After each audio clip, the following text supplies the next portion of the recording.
Welcome to Beyond Better, a podcast that explores a simple but profound idea. We all deserve to live lives we love, and that includes our work lives too. I'm your host, Stacey Ennis, an author, book coach, speaker, and long-time location-independent entrepreneur living in Portugal with my family of 4. Join me as I talk business, location independence, writing, publishing, and so much more, all focused on building a life that is beyond better. Welcome. Today, I am really excited to get to talk about a topic we haven't talked about on this podcast, which is coaching, and specifically being coachable. What does that mean? How do you become coachable? And we'll get to talk about that with today's guests. So let me introduce them to you. Scott Osman is the founder and CEO of 100 Coaches Agency, an organization designed to amplify the collective impact of the world's most iconic leadership thinkers and executive coaches. He is the co-designer of 100 Coaches Agency, proprietary curation process, and the company's relationship-first philosophy. In his role as CEO, he establishes the vision for the company, leads partnerships and business development, and serves as a critical pillar of the 100 Coaches community, which he co-founded with Marshall Goldsmith in 2016. And he's joined also by Jacquelyn Lane. She is the president of 100 Coaches Agency and the co-designer of 100 Coaches Agency proprietary process and that relationship-first philosophy.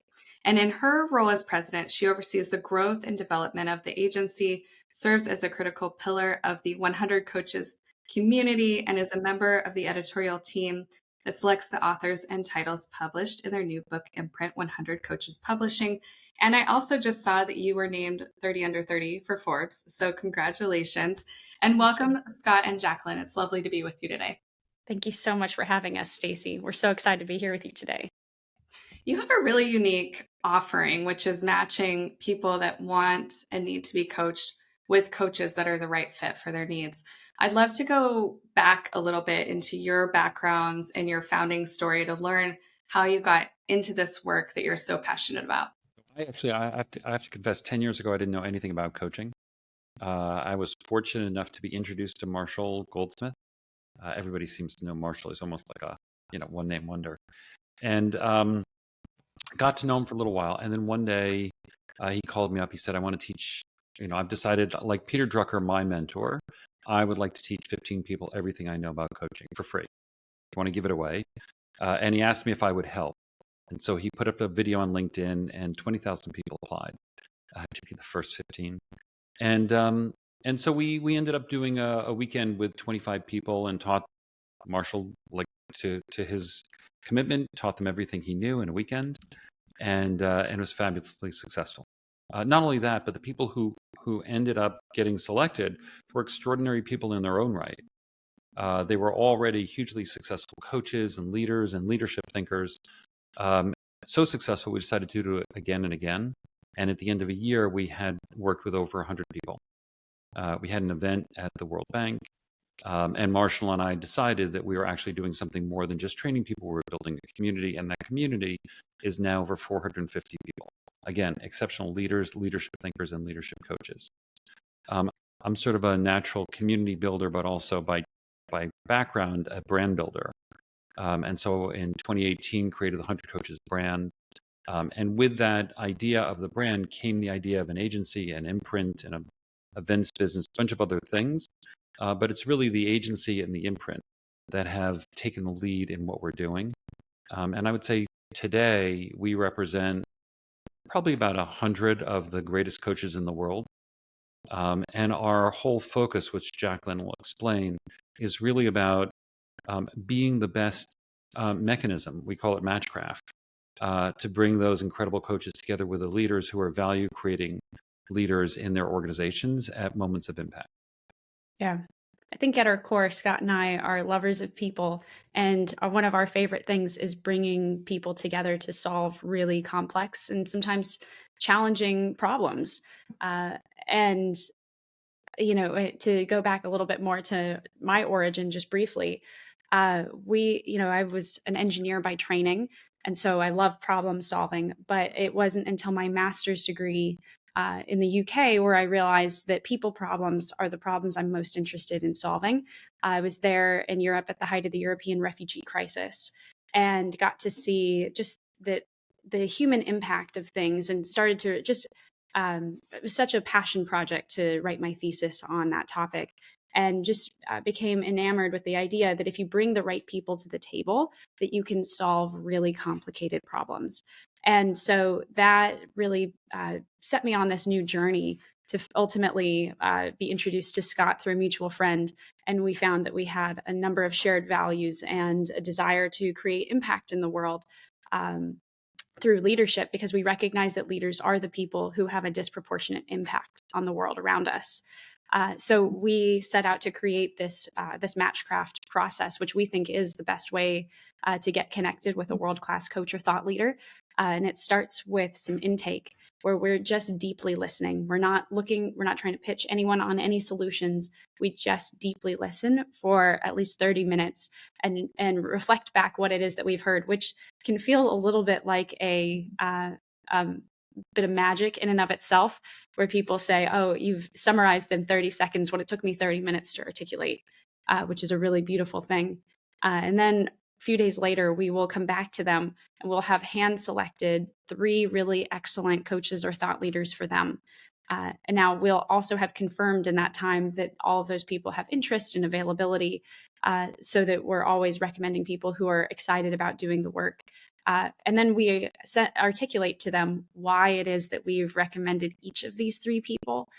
What is the magic that we see, the spark that they'll find in each of those 3 people, and why we think they could be perfect, but why they're also very different from one another. Because there's really no, in our opinion, there's really no sense in showing someone 3 of a kind. It's much more interesting to show someone, the diversity that exists within this world, because we find that, again, that great match makes all the difference. But we can often see points of connection. We don't know where the spark is really going to be from. And so we introduce people for those chemistry calls to really see where that connection is. They explore what working together might look like. And then ultimately, the leader has the agency to select what coach or leader they think is going to be the right fit for them. And we take it from there. I love that you are leading through listening to on these intake calls. I think that's really beautiful and profound that you're practicing this with the people that come into you. I'm curious to know, when you are on these calls, because I'm thinking about my own process when I'm meeting people that I might get to support on their author journeys. I'm always listening for certain qualities that tell me, and it's just matching with me in this case, right? I'm not matching them with this curated network, but I'm listening for the things that I see as the spark that I know will make us a really magical connection, that we can create something bigger than either of us could have created on our own. And I know from your book, Being Coachable, that part of what you are leading people down, I guess one is you're taking them in and helping them move on this pathway to become a better version of themselves, a bigger, more expressed version of who they are. What are some of the qualities that you're listening for, looking for, that tell you, aha, this person is ready for this coaching journey? They are coachable. Yeah. Oh, the very first quality, and it's a little insidious. I'll just say, like, the first quality is a little insidious. So the first one is being open to change. And I'll just sort of reflect on we talk about this in the book. I thought that I was open to change, and I had, I've been meeting coaches and could never find a coach that was right for me. And then I finally found a coach who's been my coach now for 2.5 years. And what I would say is what I would say to everybody is, like, he'd say, what do you want to work on? I said, like, things are good. Like, I like my business. I like my life. Everything's in good order. I don't have anything really that I'm going to work on. And he said, well, understand that idea is a self-limiting belief. The idea that there's nothing that you can identify to work on is limiting you from expanding beyond where you are right now. And if you're open to change, then we can help you create expansion. And fortunately, I was open to change. But that is the key, is like, if you're not open to change, there's nothing that a coach can do to help you make that transition. Hmm. And so we actually call it our openness framework. And the first one is just being open to change. Yeah. And then Yeah. the other elements to that openness framework, I think, kind of stem naturally from that first one, which is being open to change. Then it's being open to feedback, open to taking action, and then open to being held accountable. But I think those things really get addressed in sequence in the coaching process often. Mm. But one other thing that I think we're always looking for in some of that intake is, does this person have a great balance of confidence and humility? Are they confident that they can make a change? But are they also humble enough to recognize they need to? I remember one leader came to us and he said, well, I just need coaching because I need to change the perception of everyone around me. My behavior is not the problem. The way I'm showing up isn't the problem. I just need a coach to essentially do a PR campaign for me internally and change the perception of all these other people. And we laughed a little bit and said, maybe this is not the right fit for us. I love that.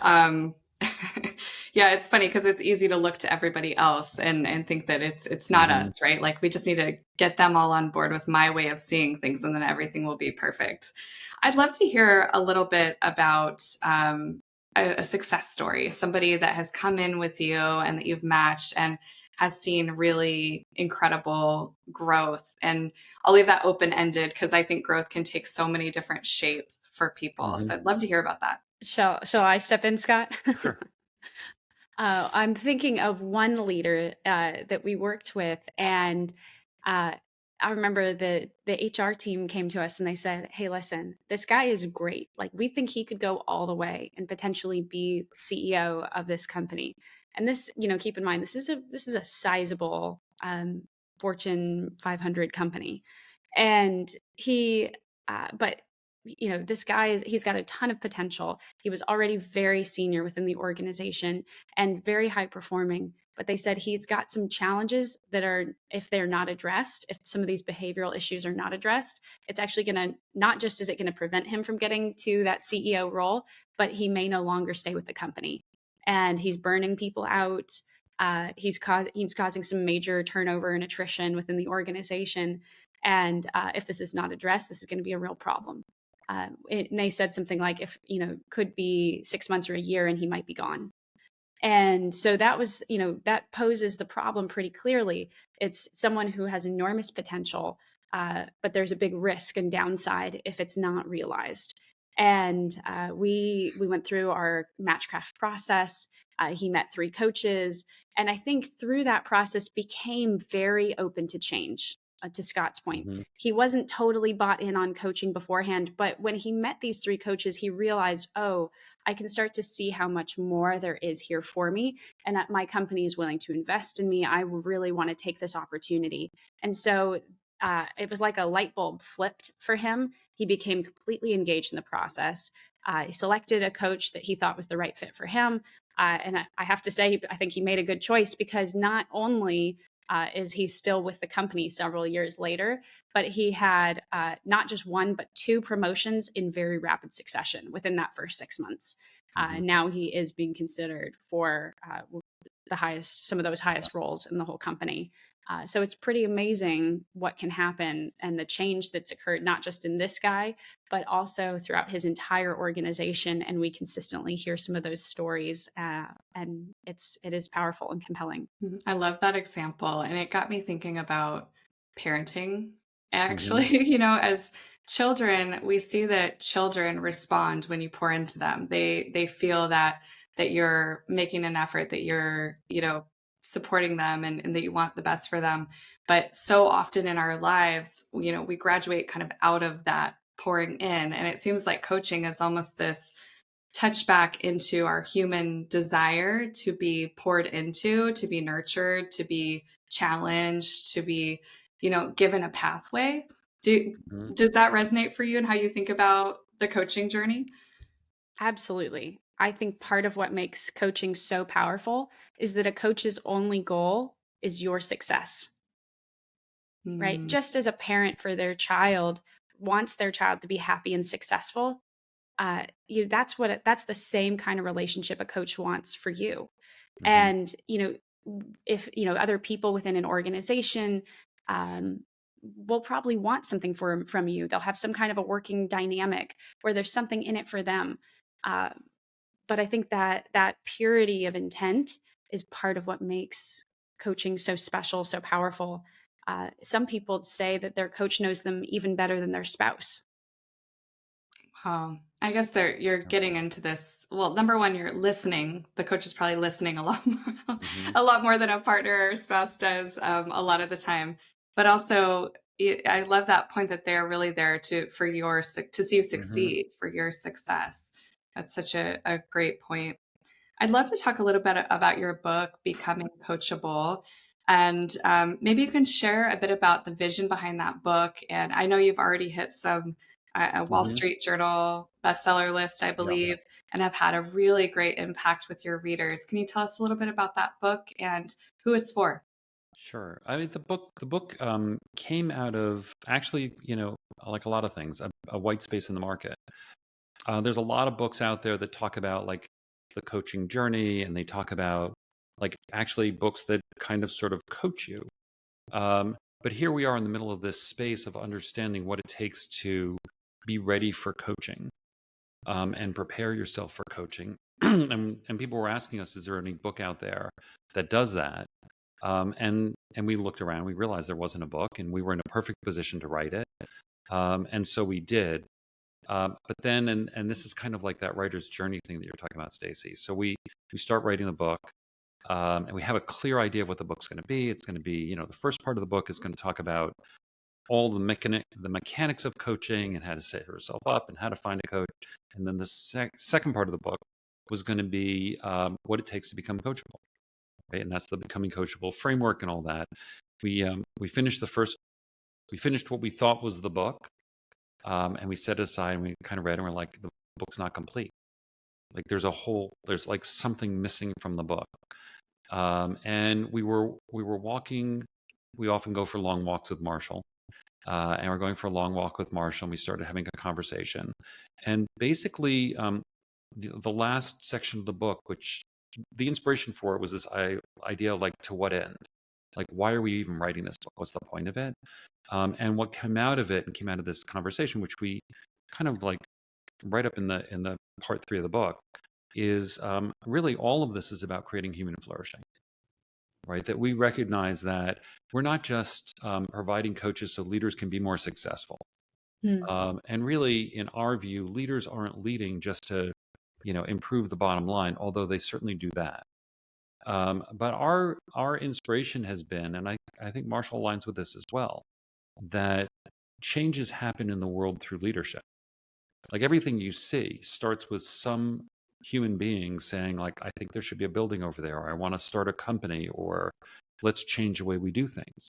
So if we can help leaders become what we're calling flourishing leaders, leaders who really see, not just where they stand today, but where they can go down the road, then that's a big impact. And that actually brought the whole book together.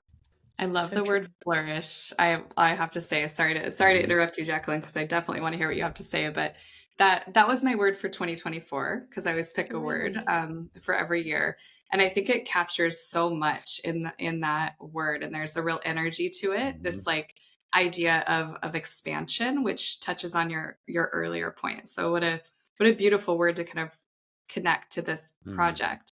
And what were you going to add, Jacqueline? Oh, I just love that you also love the word flourishing. It's so resonant for us as well. Uh, and that I think that's been one of the best outcomes of writing the book has been how much that has resonated for so many readers.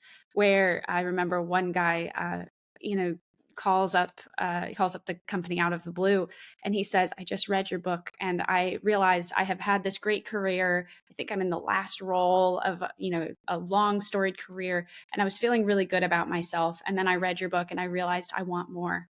I want to flourish. I want Mhm. to be the kind of leader who creates flourishing, not just for myself, but for everyone. And so I think I'm ready for a coach. And it was Mm. so powerful and resonant for us to hear that the impact of your words. I mean, that's what every author dreams of, right? That's why you write the book. But it's just this beautiful idea that, we can all thrive individually, but I think we can only flourish together.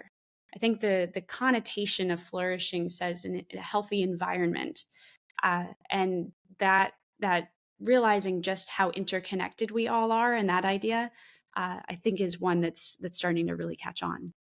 What a powerful story, having somebody that had felt that they'd kind of arrived, or they didn't have a Mhm. next stage, and to be inspired by your book.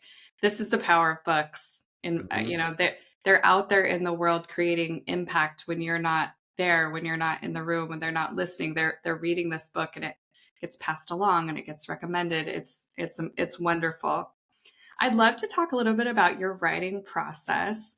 I have also co-authored a book. I co-authored a book with my dear friend and mentor, Ron Price. And in our process, we had a lot of tea. We sat together and really kind of worked through this book and went over drafts. And we had this really, it was actually very cozy and meaningful writing experience. But of course, there was also periods where we, ran into sections that we needed to completely kill and redo.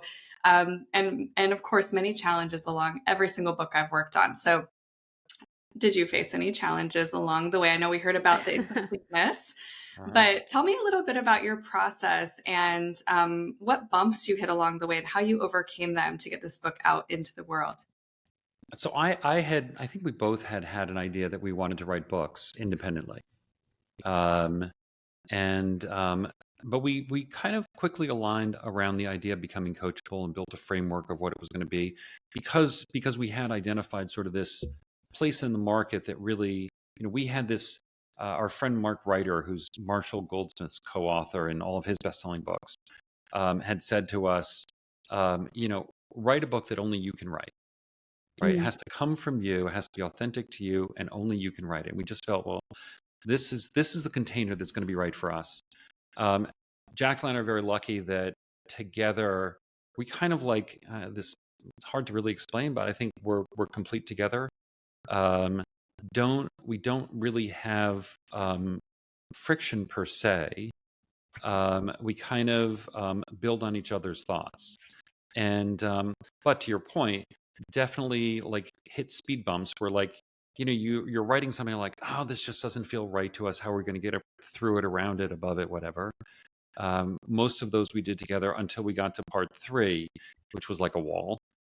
mm, um, and then we had that conversation with Marshall, which was a complete unlock for us. um, I would say, in fairness and deference to Jacquelyn, I'm much more interested in big concepts, and Jacquelyn loves sweating the details. So when we got to the point of the book where, you know, the book had been, to my mind, the book had been written, um, Jacquelyn probably went over it 10 more times, and made sure that every single word was right. Um, with our good friend and editor, really, Nina Spahn from Amplify. um, and um, and it was great. I mean, it really, in that level of polish, really, I think, shows up in the book. mm. Thanks, Scott. Um, I love the way that we work together. I think Scott and I often think with one mind and write in one voice. We actually do a lot of writing together, just naturally over the course of building the company together. I think that a kind of unified voice has emerged. And I think that is also the voice that we used in writing this book. I'll say that a great starting point for us, though, was to work with our dear friend Nilifer Merchant, who wrote a great book called Onlyness. But she was a great consultant for us in helping to just create the structure and the outline of the book. I felt, when you stare at a blank page, I think it can be quite overwhelming. But just having a scaffolding put up, the rough structure and outline, and knowing some of the sections. And then from there, Scott and I together were able to bring in a lot of the color, we would have long walks and conversations with Marshall. And those conversations often are what became the content and the fodder that ultimately filled that scaffolding and created the book. And then, as Scott said, we have different strengths and areas of focus within the writing process. And it was really a wonderful partnership. And Marshall, of course, was involved every step of the way too, provided some crucial insights. Most notably, and I think I would love to just share this, I thought this was a really good one from him. You never want to say anything negative about someone in print. That was his insight. Mm-hmm. And he said, even if it's a very public story and everyone knows, or, one of the examples was we were looking at telling, a friend of ours had told in print his own story and had made some jokes about himself and at his expense. And we were thinking of retelling some of that story in our book. And Marshall said, no, he can say that about himself, but you can never say that about him. You never want to say anything negative about anyone in print. And that was it. So again, even though those moments to us felt a little funny and we maybe a little tongue in cheek, I think ultimately it made the book so much better. So again, Marshall had some great points throughout the process too. That sounds like life advice. Yep. It's really good. It's life advice. It is. It's very, very good advice. I hope everybody that's thinking about writing a book hears that and holds that. That's amazing. One of the things that always strikes me about the book writing process is that it lends itself to new insights or points of awareness or sometimes even new frameworks, new language, ways of describing things or understanding things. And there's this famous quote that I cannot think of who to attribute it to. So I'll put it in the show notes once I look it up later. But it goes something like, I don't know what to think until I see what I say. So it's this idea of this kind of process of getting it down on the page and seeing this and kind of working through that journey also of articulating it for others, which is it's a whole other piece of it, right? For you, as you went through this process, is there anything that stands out for you that is something that you carry forward from the process of writing this book that now informs, I don't know, how you speak on stage or how you work in your company or how you live? I would say I completely agree with that statement. I think in life we have thoughts about whatever, and they're casual thoughts, light thoughts. We mention them, we have conversations about them. But man, the process of writing a book about a thought just really forces you to concentrate and distill and articulate and refine until you really, by the time the book is written, you know and understand the material inside out. And I think prior to writing a book, I never had the proper respect for authors. Because when I thought of it, I thought, oh, you're an expert, like anybody who writes a paper is an expert. But the reality is the process of refining idea into a book is so intense that you come out of it really studied on that topic. And when we went, the book came out, instant Wall Street Journal bestseller. We started going on podcasts. We actually ended up, just by quirk, speaking at a conference in Abu Dhabi. And the speaking about the topic came so naturally as a consequence of the book, because we really knew the material. And true. It was delightful because we could get up, in this case on stage, and talk really. I mean, we had a slide deck behind us, but we could speak so naturally because we had now embodied the content. And I think that's sort of the relationship between the book and the author.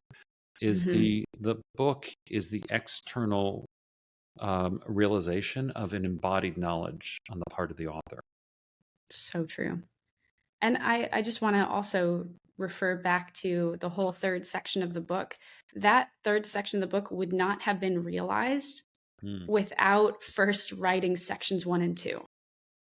It was, so it was like about coaching or the basics of coaching. And then it was about becoming coachable, which again, to us, that was the book that we had set out to write. That section of the book carries the same title as the book. But then we got there and said, something is just falling a little flat. Something's missing. why? What's the why, the deeper meaning behind this?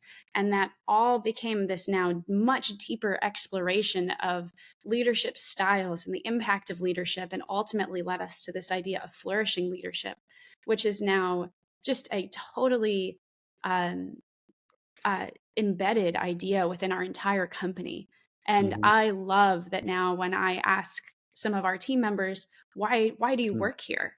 And they say, because I believe in human flourishing, and I believe the work we're doing, it contributes and enables that. And that is such a beautiful thing, that an idea that was born out of this process is now a lived and celebrated value for many people. That is beautiful. And I always find it so interesting how it can take so long and so many words and so much tugging and pulling and pushing to uncover a simple phrase or a sentence that really kind of embodies all of that. When I think of the book writing journey, I often describe it as the deepest introspective journey that you can take, because it does require so much depth of thought. I mean, many of us never even spend 5 silent minutes a day, but now we're looking at a lot more than that for many days over many weeks or months or even years sometimes. And what emerges out of that intentionality and that introspection, hopefully, is something that's really crisp and clear on the other side. But then there's also that process of other people joining you on the journey when you get a little further. I know you mentioned Nina, who's also a colleague of mine over at Amplify. And I imagine that maybe you had some early readers in your process that contributed. You had Marshall's input. How did you hold outside input in this draft process and also keep from getting kind of too many opinions in the draft? Can you talk a little bit about that? It's a great question. I do think we were on a very tight timeline. So I think maybe because we had set such aggressive deadlines for ourselves to get this book completed and out, in some ways, you don't have the same analysis paralysis that you can have if you have a very open-ended process. So I think that works to our favor, because I think I'm maybe the type that tends towards more and more and more input, even when it's not always helpful. But I will say that when our early readers gave us some feedback, man, it was powerful. It drastically changed certain sections of the book. One of the readers suggested that we put a chapter summary at the end of each chapter, which we thought was such a great idea. We had never thought of it before, and made that change very quickly. So I think it was all about understanding what feedback felt most relevant and resonant to us personally. But there were many things that once we saw it, we couldn't unsee it, and we were quick to make those changes. Yeah, I think it also helped that we were, true partners in the book. So we really do kind of two minds, one thought. And then when external thinking came in, we had our own internal compass that we felt like if it's true to both of us, then it's true for the book.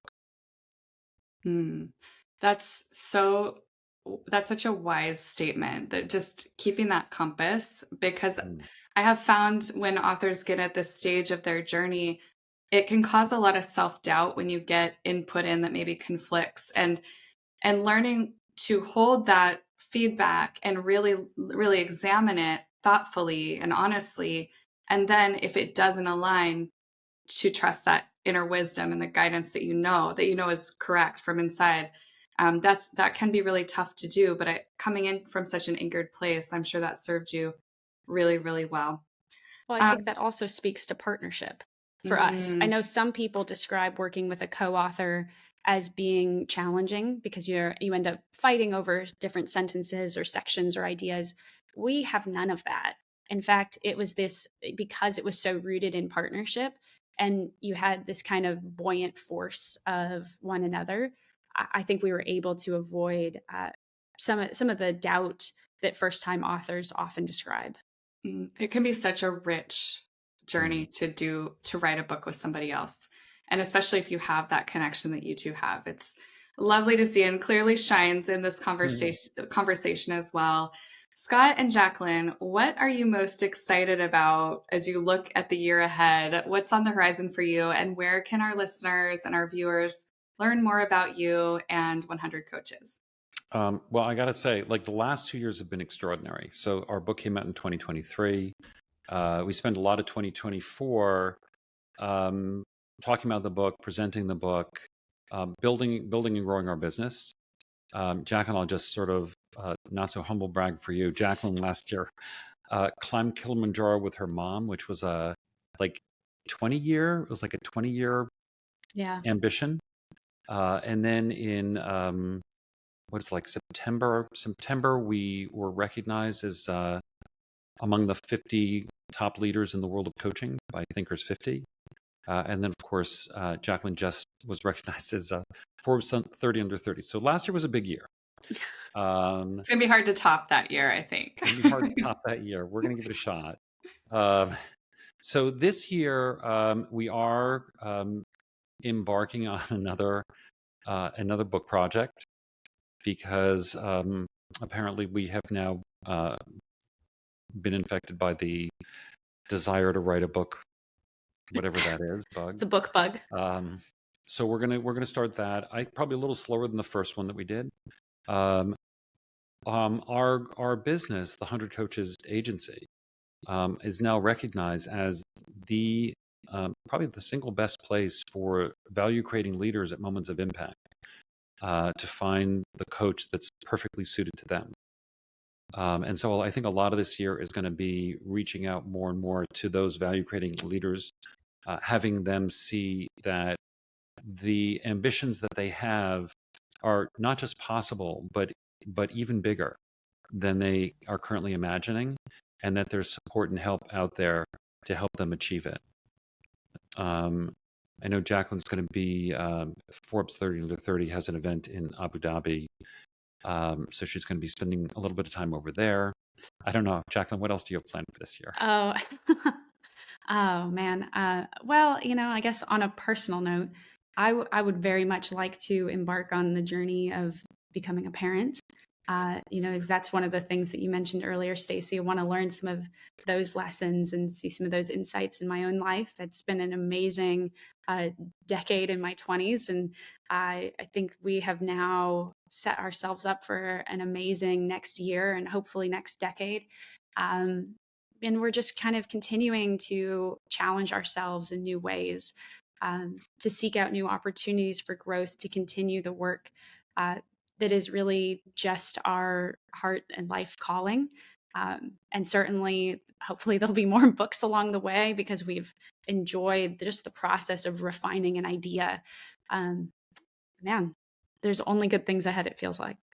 Yeah, it sounds like it. And that sounds like an amazing event. What an incredible recognition, and congrats on that. Scott and Jacquelyn, thank you so much for joining me today. I really enjoyed our conversation. Thank you so much, Stacey. Thank you so much. And thank you to you, our viewer, our listener, for joining us. I hope this was really insightful and got you inspired to maybe consider coaching in your own life or writing a book or both. And thank you, as always, to Rita Dominguez for her production of this fine podcast. She truly makes every single thing possible to get it out into the world. And I am so grateful. And I will be back with you before you know it.